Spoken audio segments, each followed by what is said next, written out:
Olá, amigos, sejam bem-vindos a mais um vídeo do meu canal. Eu sou Lucas Knaip e vamos falar sobre João Fonseca, que está eliminado logo na primeira rodada do Masters 1000 de Roma. Essa gira de Saibro realmente não é como a gente imaginava, né? O João Fonseca que chega com altas expectativas, a confiança era tão alta que ele pulou três primeiras semanas, né? Porque tem a semana lá dos torneios antes de Monte Carlo, né? Aí ele anunciou que só jogaria em Madrid, né? E eu pessoalmente fui um dos críticos disso, né? Porque muita gente defendeu falando que tem que preservar o físico e tudo isso, usando como exemplo o próprio Dominic Thiem e o Juan Martín Del Potro, né? Mas uma coisa que eu acho que tem que ser dita, assim, ok, ele jogou muitos jogos, etc, né? Mas o Del Potro e o Thiem arrebentaram o físico deles, mas isso aconteceu mais tarde na carreira. E outro detalhe, né? Eles jogaram com alta intensidade, indo muito longe em torneios muito grandes, enfrentando tenistas que exigem muito do físico, né? O João Fonseca, né? Ok, né? Tipo, é legal você ter essa preocupação com o físico, né? Mas eu acho que foi muito exagerado esse espaçamento pelo fato de que ele tá muito sem ritmo de jogo, ele tá muito sem tempo de bola, e ainda mais para um jogo tão agressivo, né, que é tão no limite como o dele, isso faz falta, né? E mais do que isso, eu não acho que a abordagem dele para os jogos tem sido a mais correta, porque Saibro, embora ele tenha ganhado o torneio de Buenos Aires, legal, tem um título no Saibro, né? Mas assim, Saibro é um jogo de tempo, né? Tipo assim, você tem que ter o tempo certo para atacar. Não adianta você usar apenas volume, né? Porque é uma superfície que a bola é mais lenta, sempre vai dar uma chance de uma bola a mais para o adversário. Então, assim, você tem que ser muito preciso no momento de ir para a definição, porque se você vai antes da hora, você pode acabar cometendo um erro e no final, assim, você pode cometer mais erros não forçados do que bolas vencedoras. É muito mais difícil conseguir um winner no Saibro do que numa quadradura e numa de grama, né? Eu acho que o jogo do João casa muito bem com a quadradura, casa muito bem com a quadra de grama. Eu tô ansioso para ver ele jogando na grama, mas assim, pro que ele tá colocando como abordagem pro Saibro, não acho que tá sendo uma abordagem inteligente. E mais do que isso, ele está enfrentando tenistas agora, né, que vão exigir dele um pouco mais de paciência. Eu já falei aqui, força bruta, velocidade nos golpes não é tudo que vai definir o quão bom o tenista vai ser. Ah, porque a bola dele anda muito mais rápido. Isso não necessariamente vai querer dizer que ele vai ganhar um jogo. Muita gente falou que já tinha ganhado do jogo contra o Deminauer, né? O pessoal comentando lá nos meus vídeos, quando ele ganhou do Humbert. Porque assim, o Humbert é um cara que bate muito rápido na bola e ele não incomodou o João. O Deminauer, que não bate tão rápido, não vai incomodar o brasileiro. Não é assim que funciona. A abordagem do jogo é muito diferente, o encaixe, a maneira de jogar. E no final a gente viu que não foi assim, entende? Eu acho que as pessoas têm que entender que pro João, acho que mais do que uma barreira física, porque para mim, 18 anos de idade, eu não espero que ele tenha um físico de um Djokovic ou Nadal no auge, ok? Isso é normal, eu acho que ele vai evoluir isso naturalmente, entende? Daqui a um ano e meio, assim, já vai estar com um físico de um nível muito alto. Eu acho que isso é a coisa mais fácil de trabalhar. Mas sabe o que é o mais difícil de trabalhar? É o vício do jovem atleta que bate sem qualquer tipo de responsabilidade na bola. Ele tem essa ansiedade de querer definir um ponto muito rápido. Isso é uma coisa que o Djokovic falou sobre o João Fonseca, né? Ele tem essa ideia do jovem, né? Tipo assim, que bate na bola sem responsabilidade, mete a mão o tempo todo, né? E esse é o vício que ele tem que superar, porque é isso que tá fazendo ele perder mais os jogos, né? É um pouco curioso, né? Porque a gente olha pro João, os pontos fortes dele são os recursos ofensivos, mas você tem que saber usar o tempo certo do recurso. É o que eu falo do Shapovalov, né? Por que o Shapovalov é um tenista que flopou, entende? Para um cara que aos 17 anos ganhou do Nadal, né? E conseguiu, assim, né, momentos incríveis como uma semifinal de Wimbledon. O talento natural do cara é um negócio sobrenatural. Mas ele nunca soube usar os recursos dele da maneira mais adequada. Ele é um cara completamente instintivo. Ele joga por instinto e não por estratégia. E isso dificilmente dá certo em termos de regularidade. Um torneio ou outro ele vai jogar muito tênis, mas na maior parte do ano ele vai estar ele sendo eliminado cedo, tendo performances aquém do que você deveria. Então, assim, eu acho que o João Fonseca ele tem que pensar um pouco mais o jogo, variar um pouco mais o jogo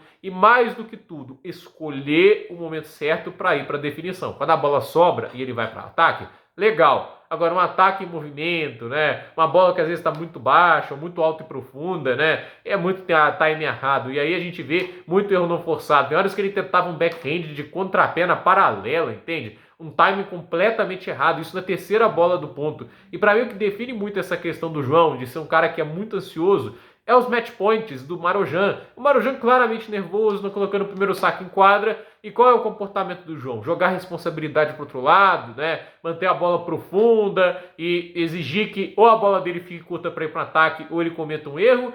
ou ir para o ataque desesperado na primeira bola? É um ataque desesperado na primeira bola. Funciona, obviamente, no primeiro ponto, mas no segundo ele vai lá e erra. Ele faz a devolução pisando dentro da quadra. E eu acho assim, isso é uma bola difícil de fazer.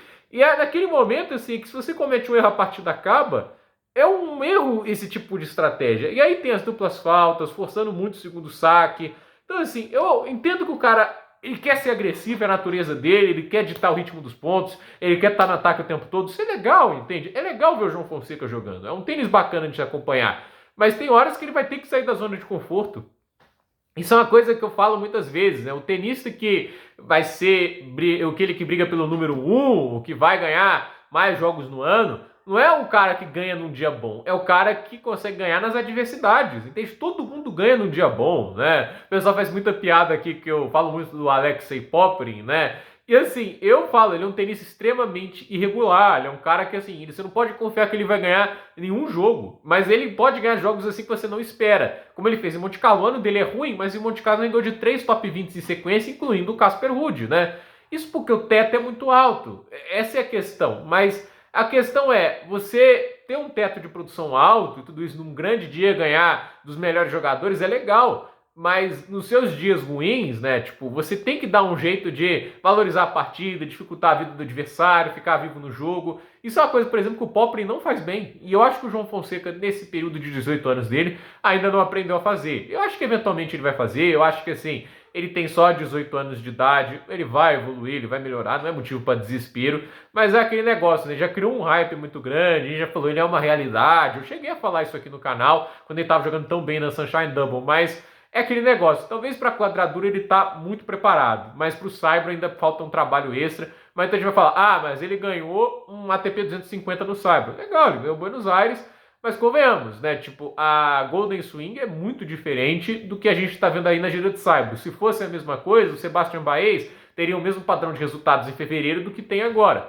Não é o caso. Então, assim, eu acho que o João Fonseca tem um potencial gigantesco, ele tem tudo para ser um cara que vai disputar grandes títulos, Grand Slam, brigar por número 1, mas acho que o principal aspecto que ele tem que melhorar do jogo dele é essa questão da ansiedade, de escolher o melhor momento para atacar e não ir para a bola assim rapidamente o tempo todo, entende? Alguns momentos ele vai achar winners maravilhosos que são lindos para os highlights, mas o que vai ganhar o jogo não são os highlights, é o quanto você mantém o seu nível alto por maior parte do tempo. O João Fonseca, nesse jogo, é uma montanha-russa, né? E aí é por isso que é quebrado em alguns momentos quando não deveria. Aí, no momento, ele consegue quebrar o Maranhão, começa a controlar, mas é uma montanha-russa. Sobe, desce, entende? Às vezes você tem que ser um pouco mais linear, jogar com um pouco mais de paciência e calma. Isso é uma coisa que ele vai ter que aprender, talvez, pela experiência, porque, eu vou ser sincero, a falta de mudança de abordagem desse jogo, né? Ele jogou da mesma maneira que jogou contra o Jesper de Jong, foi o mais que me incomodou.